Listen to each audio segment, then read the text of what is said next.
Hey, what's happening, people? What I got for you today, tips for dry eye, things you can do at home. That's what we're going to talk about today.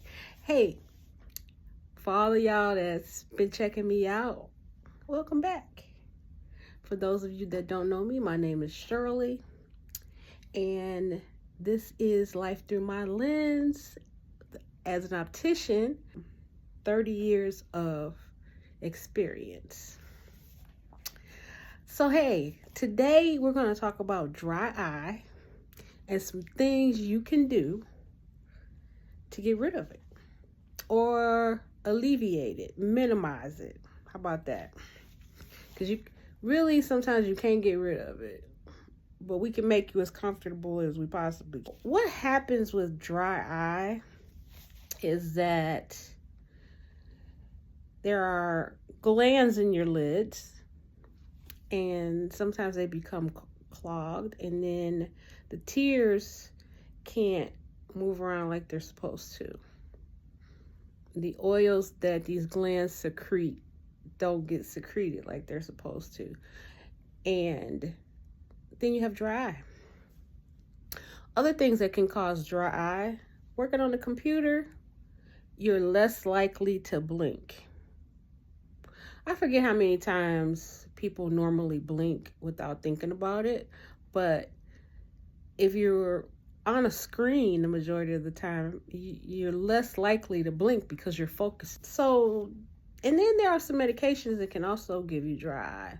So those are some common causes and kind of giving you an idea of what dry eye is. Ways to treat it. Let's talk about it. If you see an optometrist and they examine you and they notice that you have dry eyes, they're more than likely going to give you a sample of artificial tears. Artificial tears are going to help with dry eye. The only thing about artificial tears, though, is that you got to constantly be putting them in. It's not like you can put it in the morning and then put again and again in the evening, at night. It's something that you're constantly putting on your eyes. But it does work throughout the day. Some of the common brands, you guys know I got my notes.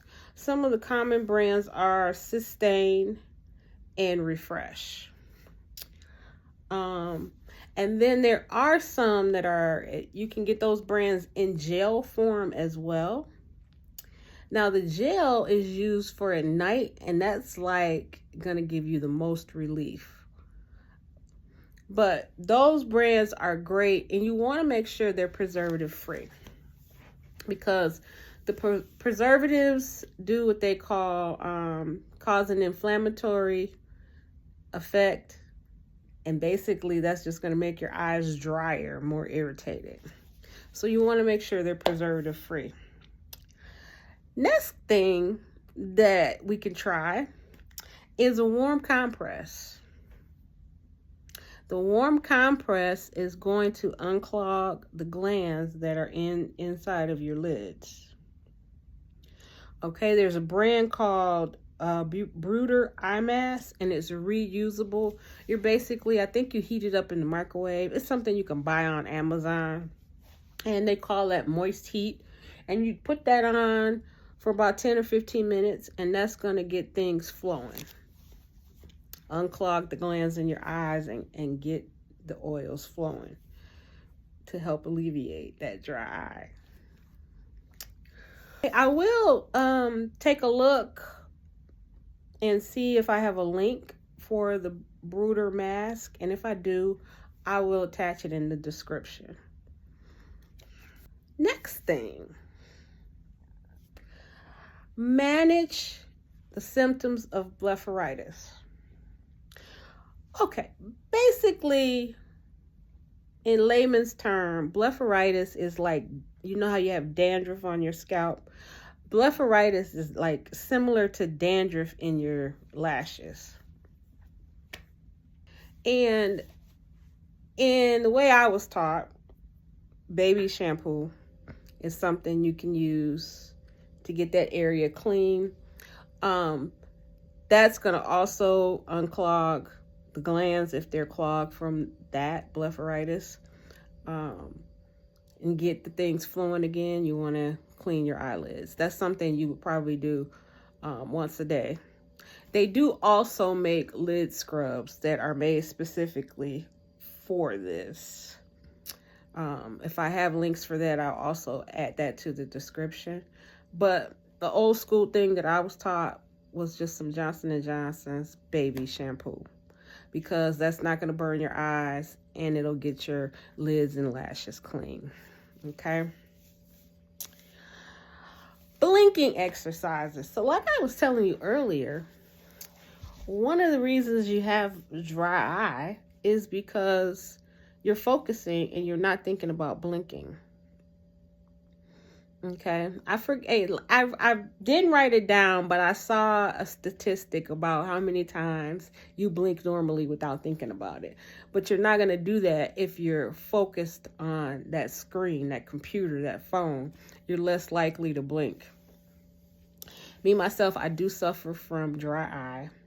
I should do drops every day, but I don't.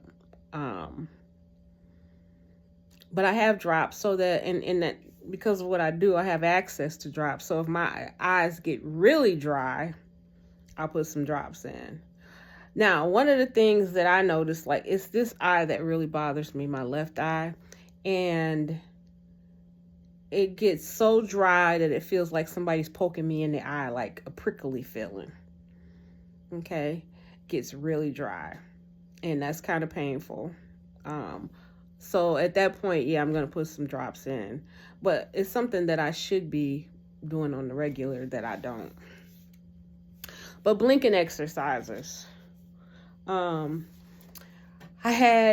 was watching another video in my research for this, and this doctor says when he's at a red light, he sits there and he closes his eyes completely while he's sitting there, and he blinks while he's sitting there.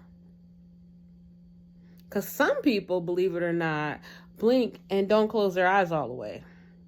And so that's not really helping you. So he has this exercise he does. Another thing you can do if you're looking at a screen for any period of time is to look away for 20 seconds at something that's 20 feet away and blink while you're doing it, and then look back at what you're doing. Do that every 20 minutes. And that'll help you as well. That's an exercise that you can do if you spend a lot of time on screens. And when you're doing that, you want to forcibly close your eyes to make sure that they close all the way. Because like I said, some people don't close their eyes all the way and they don't realize it. And like I was telling you about that gel to use at night, some people sleep with their eyes open or partially open. And that's one of the reasons why they have dry eye. So that's something to work on to get your lids to close. Okay. Omega-3 fatty acids. You want to take some supplements if you're not getting it in your diet. One of the best ways to get it is like fatty fish. Omega-3s are going to reduce the inflammatory inflammation. Is going to reduce inflammation. It does take you about 3 to 6 months of taking omega-3 before you start to see the results of it, helping you with your dry eye. But omega-3s are good for your body, period. So this is something that you should really work on putting in your diet. Supplements are good, but I always feel like it's best to get it from food. One of the things that I know is fish. Salmon is one of them. It's very good. It's full of omega-3s. All right. Are you getting any value from this video? If you are, please smash that like button. Smash that like button. Okay, let's see. Now, another thing you can do is use a humidifier, especially in the wintertime. The air is drier in the wintertime. It dries out my skin. It's going to dry out your eyes. If the air is really dry, you want to use a humidifier. So a humidifier in your bedroom or in the office at work is going to help as well as you're doing your drops and your blinking exercises. Okay, eating that healthy diet. But that's another thing you can do is get a humidifier. Put moisture back into the air. Then this is something I had never heard of. It's something called moisture chamber glasses. Well, they called it a moisture chamber. And what it is are some goggles that kind of wrap to your head, and they have a piece on the side so that it's covered. So no moisture is getting out. It keeps all the moisture in. The way the glasses are made, they wrap to your head, and they've got the rubber along the sides, and that supposedly keeps all the moisture in. And there's a brand called Sienna, and I guess that's the best brand to get. Now, I don't know much about moisture chambers. In my 30 years of doing this, I've never heard of them before. I meant to ask my doctor about it before I did this video, but I forgot. But that's one of the things. Okay, guys, that is what I have for you today. If you're suffering from dry eye, getting yourself some Sustain or some Refresh is going to be the best thing. Make sure it's preservative free. If you wear contact lenses, as long as it's preservative free, you can use it with your contacts. With contacts, though, you want to put them in your eyes and let it be in there and swoosh around for a minute. I probably say, I think it's 10 or 15 minutes you have to wait after you put that drop in before you put your contacts in. So, yeah, it can be used with contacts. All right, hey, guys, I appreciate you so much. If you're still here at this point, please drop a comment of, I was with you to the end. Yeah, that's what you can put, to the end. Put to the end if you were here all the way to the end. Okay, guys, that's all I got for you. Until next time, bye.